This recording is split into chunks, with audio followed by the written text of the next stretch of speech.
पाकिस्तान ने भी एक नया नोटम जारी कर दिया है, लाहौर की एयर स्पेस बंद करने का फैसला। और इस वक्त बॉर्डर के अक्रॉस पाकिस्तानी साइड पे पाकिस्तान एयरफोर्स और इंडियन साइड पर इंडियन एयरफोर्स की कुछ हैवी मूवमेंट, चाहे वो टीटीपी वाले कर रहे हो या बीएलए वाले कर रहे हो, तो हम भी उनको पाकिस्तान पर हमला करने के लिए अब मजीद किसी तैयारी की जरूरत नहीं थी।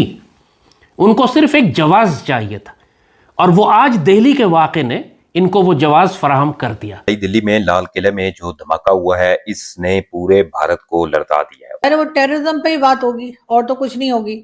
तो मेरा ख्याल है मिलकर तो काम सब रही है। हैवी डिप्लॉयमेंट हो गई है और वहां पर उनके राफेल तैयारे हैं, उनके जेट्स खड़े हैं, ड्रोन्स हैं, मिसाइल्स हैं, हर तरह से। और इंडिया ना इस प्रॉपर प्लानिंग के साथ आ रहा है। पहले इन्होंने प्लानिंग की, जंगी मशकें खत्म हो रही हैं, उसके फौरी बाद ये अटैक होता है। अब की दफा दुश्मन बहुत वसी पैमाने पर, बहुत शदीद पैमाने पर हमला करेगा और हमें बहुत ज्यादा नुकसान पहुंचाएगा। वो हमारे एयर बेसिस के ऊपर मैसिव ड्रोन्स और क्रूज मिसाइल्स भेजेगा। फजाइया को इसकी प्लानिंग ये है कि फजाइया को उड़ने ही ना दे। ये इंडिया इस मर्तबा डीप सी में कोई एडवेंचर कर सकता है ताकि पकड़ा ना जाए। फिर ऑब्वियसली उसे यूज करके ये सिंदूर 2.0, जिसके हवाले से ये कह चुके हैं कि it has already started. Pakistan ये समझता है कि इससे पहले भी देखें, ये जो नॉन स्टेट एक्टर्स होते हैं ये कैसे जिंदा रहते हैं, हु फंड्स देम, कहाँ से इनके पास रिसोर्सेज आते हैं। ये कोई नौकरी तो नहीं करते, या इनको कोई इनकी फैक्ट्रियां थोड़ी होती हैं इनको कोई ना कोई पीछे इनकी मूवमेंट चला रहा। नमस्कार दोस्तों, दिल्ली ब्लास्ट के बाद पाकिस्तानियों की नींद हराम हो गई है। इन्होंने अपने एयरबेस को बंद कर दिया है और कहा जा रहा है कि कल रात तो पाकिस्तान में कोई सोया भी नहीं। एयरबेस बंद कर दिया डर के मारे ये कहीं ब्रह्मोस या फिर राफेल दोबारा इनके देश में ना आ जाए। अब जो दिल्ली ब्लास्ट कल हुआ है उसके बाद हाई अलर्ट पे है सब कुछ, और ये कहा जा रहा है ऐसा क्योंकि हमारे यहाँ जो भी टेररिस्ट एक्टिविटीज़ होती है उसमें कहीं ना कहीं पाकिस्तान की उसमें कोई ना कोई रोल होता ही है, क्योंकि कहीं कुछ ना भी हो तो भी ये फंडिंग तो वहीं से आती है। अब इसमें जो लोग पकड़े गए उसमें से कुछ कश्मीरी भी हैं, तो ये इस चीज़ को दिखाता है कि कहीं ना कहीं कनेक्शन जो है ये पाकिस्तान की तरफ जाएगा, क्योंकि फंडिंग तो इसमें ये लोग करते हैं। अब इसमें वीडियो में आप देखेंगे चीमा साहब पूछ रहे हैं भाई पैसा कहाँ से आता है, तो ये उनको तो पता होना चाहिए कि पैसा कहाँ से आता है। इनको अपनी फौज से पूछना चाहिए कि भाई क्यों इन लोगों को पैसा देते हो। तो ये सारी चीज़ें हैं इस वीडियो में। इस समय पाकिस्तानी मीडिया में बहुत ज़्यादा डर है, बहुत ज़्यादा डिस्कशन हो रहा है इनकी पूरी मीडिया में। दिल्ली में हुआ है उसके बारे में ही डिस्कशन चल रहा है। तो आइए सारी क्लिपिंग्स देखते हैं। बहुत ही इंटरेस्टिंग वीडियो है, वीडियो का अंत तक ज़रूर देखिएगा। वीडियो अच्छा लगे तो लाइक करें, शेयर करें, चैनल को सब्सक्राइब करना ना भूलें और बेल का आइकन प्रेस करें लेटेस्ट नोटिफिकेशन के लिए। आइए आगे बढ़ते हैं इस वीडियो में।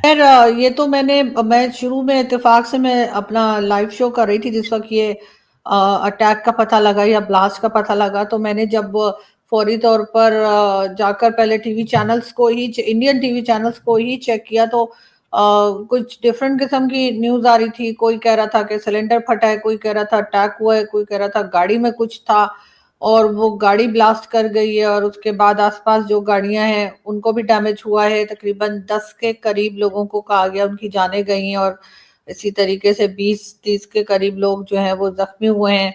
लोगों से बात कर रहा था मीडिया और वो बता रहे थे, जो आसपास थे उनसे पूछा जा रहा था।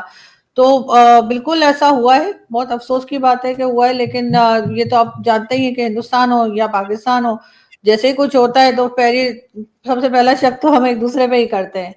तो इसलिए शायद उन्होंने भी, अभी इन्वेस्टिगेशन चल रही है, लेकिन बहरहाल पाकिस्तान का थोड़ा बहुत ज्यादा नहीं लेकिन थोड़ा बहुत नाम लिया जा रहा है कि उधर भी, उस तरफ भी हो सकता है कि उधर से कोई हो या वहां से सपोर्ट किया गया। जैसे हमारे यहाँ भी अगर कुछ हो जाए, चाहे वो टीटीपी वाले कर रहे हो या बीएलए वाले कर रहे हो, तो हम भी फौरन कह देते ना कि भारत फंड कर रहा है, भारत करवा रहा है, भारत चाहता है कि पाकिस्तान में गड़बड़ मची रहे। तो जाहिर है कि अगर आप इस किस्म की बातें करेंगे तो दूसरी तरफ से भी वही बातें होंगी, दूसरी तरफ से इसी किस्म की बात की जाएगी। अगर कुछ होता है खुदा न खास्ता तो वो बोलते हैं कि भाई लग रहा है पाकिस्तान की तरफ से कोई फंडिंग की गई है या पाकिस्तान गड़बड़ कर रहा है। लेकिन अभी तक उसके ऊपर फिलहाल तो कोई पूरी तरीके से कोई रिपोर्ट आई नहीं है। लेकिन हॉस्पिटल में वो अमित शाह साहब और कई दूसरे जो पॉलिटिशियंस हैं उनको दिखाया जा रहा था कि वो लोगों को जाके मिल रहे थे, जो पेशेंट थे या जो जख्मी थे उनको। होना नहीं चाहिए सर, दोनों तरफ मैं कहती हूँ नहीं होना चाहिए इस तरह से कि आप इन्वेस्टिगेशन से पहले ही जो है या कुछ सबूत होने के बगैर ही जो है वो इस तरह से नाम लें। ये जरूर है कि जाहिर है कि क्योंकि हमेशा हिस्ट्री ऐसी रही है हम लोगों की, दोनों कंट्रीज की, कि हम एक दूसरे पे भरोसा नहीं कर सकते। पाकिस्तान में भी अगर कुछ हो जाता है तो फौरन ही, अब ये जो आपने फितना उल हिंदुस्तान नाम रखा हुआ है उन लोगों का, जो अफगानिस्तान से अटैक करते हैं, तो उसका क्या मतलब है? आप बिला वजह हर चीज में भारत को अगर करेंगे तो फिर जाहिर है दूसरी तरफ से भी वही जवाब आएगा। ऐसा तो नहीं है कि आप उनको उल्टा सुल्टा बोलेंगे तो वहां से आपको लड्डू वड्डू भेजेंगे।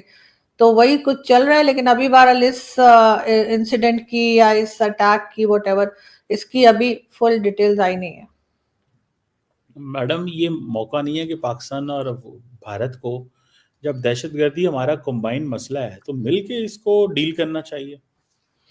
सर, आपको याद होगा राजनाथ सिंह साहब ने कुछ अर्से पहले कहा भी था कि पाकिस्तान और हिंदुस्तान मिलकर जो है वो टेररिज्म के ऊपर काम करें या कर सकते हैं। ऐसा कोई स्टेटमेंट आया था उनका, बल्कि हमने उसके ऊपर शोज भी किए थे कि वो ऐसा कह रहे हैं।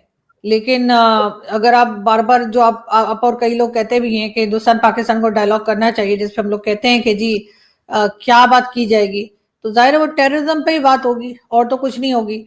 तो मेरा ख्याल है मिलकर तो काम सबसे पहले ऐसे ही हो सकेगा कि अगर आपके यहाँ जो 2-4 बैठे हुए हैं जिसका सारी दुनिया को पता है और भारत कई बार कह भी चुका है, आप एक आध उन्हें पकड़ा दें और उसके बाद कहें चलें आप बात करें।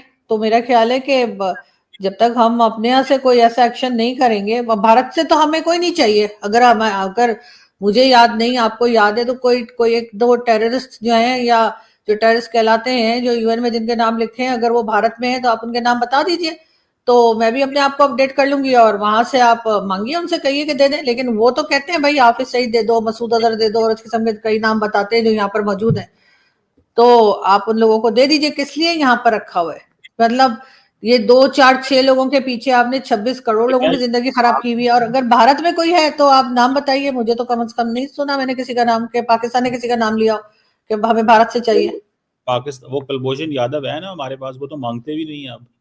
द पॉइंट इज कि जो बंदा इन्होंने बलूचिस्तान से पकड़ा पाकिस्तान ने, पॉइंट ये है कि देखें, आपको इस चीज का पता है कि जरूरी नहीं है कि कोई एक्स इंसिडेंट करने के लिए बंदे वहां पे होने चाहिए। जब फॉर एग्जांपल पाकिस्तान के अटैक कहाँ से आते हैं? अफगानिस्तान साइड से। जमीन किसकी इस्तेमाल होती है? अफगानिस्तान से। आपको पता है अगले दिन इंडिया ने अफगानिस्तान के अंदर एक बनाया अफगान हिंदू रिसर्च सेंटर। अच्छा, अफगान हिंदू रिसर्च सेंटर जो है जिसमें 40 टोटल अफगान हिंदू फैमिलीज हैं वहां पे, क्यों बना रहे हैं वो सेंटर वहां पे? Because they need to bring people for different kind of things. So the point is कि इंडिया अपनी बड़े पैमाने पे प्रेजेंस अफगानिस्तान में बढ़ा रहा है। पाकिस्तान ये समझता है कि इससे पहले भी, देखें, ये जो नॉन स्टेट एक्टर्स होते हैं ये कैसे जिंदा रहते हैं, हु फंड्स देम, कहाँ से इनके पास रिसोर्सेज आते हैं। ये कोई नौकरी तो नहीं करते, या इनको कोई इनकी फैक्ट्रियां थोड़ी होती हैं इनको कोई ना कोई पीछे इनकी मूवमेंट चला रहा होता है, पैसे दे रहा होता है, मिलियंस ऑफ डॉलर्स का खर्चा है, मतलब चीजें हैं। फॉर एग्जांपल टेरर इंसिडेंट्स होंगे, मजीद शहरों के लिए हाई अलर्ट पे शहरों को डाल दिया गया। अब शहरों को हाई अलर्ट पे क्यों डाला गया? अगर तो ये सीएनजी ब्लास्ट था या फिर इन्होंने यही नैरेटिव लेकर चलना था कि this is just a CNG blast, तो बाकी शहरों को हाई अलर्ट पे आप ना डालते भाई। और ये अगर एक एक्सीडेंट ही था तो इंडिया इसे हर एंगल से इस वक्त इन्वेस्टिगेट करके कोई नैरेटिव ऐसा सबके सामने ये लाएंगे जिसमें ये पाकिस्तान के ऊपर ब्लेम शिफ्ट करें, और फिर ऑब्वियसली उसे यूज करके ये सिंदूर 2.0, जिसके हवाले से ये कह चुके हैं कि इट हैज ऑलरेडी स्टार्टेड, तो ये सिंदूर 2.0। और अभी ये बताया जा रहा है कि एलओसी के करीब जो है पाकिस्तान की एयरफोर्स तो मुकम्मल हाई अलर्ट पे। मैं आपको बताऊं, जो पाकिस्तान एयरफोर्स का कमांड एंड कंट्रोल का नेटवर्क है ना, वो इतना बेहतरीन है। और भारत के अंदर आम हालात में भी कोई त्यारा उड़ता है ना, तो उस त्यारे को एंगेज करने के लिए हमारा त्यारा भी उड़ जाता है, वो बेशक इधर आए या ना आए। ये 24/7 एक्सरसाइज चल रही होती है, मतलब इस कदर पाकिस्तान रियल टाइम में चल रहा होता है। और इस वक्त भी इंडियन एयरफोर्स की कुछ हैवी मूवमेंट देखी गई है और पाकिस्तान ने एक नोटम जारी किया। अब ये नोटम बड़ा इंपॉर्टेंट है और ये पूरे का पूरा मंजरनामा जो है वो तब्दील कर देता है। पाकिस्तान का नोटम जो है नाज़रीन इकराम वो जारी किया गया है 11 से 12 नवंबर ऑपरेशनल रीजंस की वजह से। और ये ईस्टर्न बॉर्डर लाहौर के करीब बेसिकली पाकिस्तान ने ये जारी किया है, जिसमें FL000 से FL270 due to operational reasons. और इसमें ये बताया गया है कि 11 नवंबर रात 2 बजे से ये 12 नवंबर दिन 10:30 बजे तक ये, यानी इस वक्त ये नोटम एप्लीकेबल है, ये चल रहा है। और इसमें उसमें मल्टीपल एयर ट्रैफिक के जो रूट्स हैं जिन्हें सिविलियन एयरक्राफ्ट यूज करते हैं, तो उन्हें भी पाकिस्तान ने बंद कर दिया है। और इससे पहले भी आपको याद होगा कि जब सिंदूर हुआ था तो उस वक्त भी एयर जो ट्रैफिक का सिस्टम है और जो सिविलियन एयरक्राफ्ट के रूट्स हैं उन्हें बंद किया जाता था। तो इस चीज को भी आप ज़हन पे रखिएगा कि इस वक्त पाकिस्तान एयरफोर्स हाई अलर्ट पे है, नंबर 1। नंबर 2, पाकिस्तान नेवी भी अपनी तैयारियां मुकम्मल किए हुए है, क्योंकि इंडिया इस मरतबा डीप सी में कोई एडवेंचर कर सकता है ताकि पकड़ा ना जाए। And on the other hand इस वक्त जो सिनेरियो बन रहा है उसमें अगर हम ये देखें कि ये जो नोटम है ये पाकिस्तान की तरफ से जो जारी हुआ है, ये इस जानिब एक क्लियर इंडिकेशन है कि पाकिस्तान इज एंटिसिपेटिंग कि इंडिया इसे एक फॉल्स फ्लैग के तौर पर इस्तेमाल करके, एक प्री टेक्स्ट और एक जवाब के तौर पर इस्तेमाल करके पाकिस्तान के खिलाफ जंग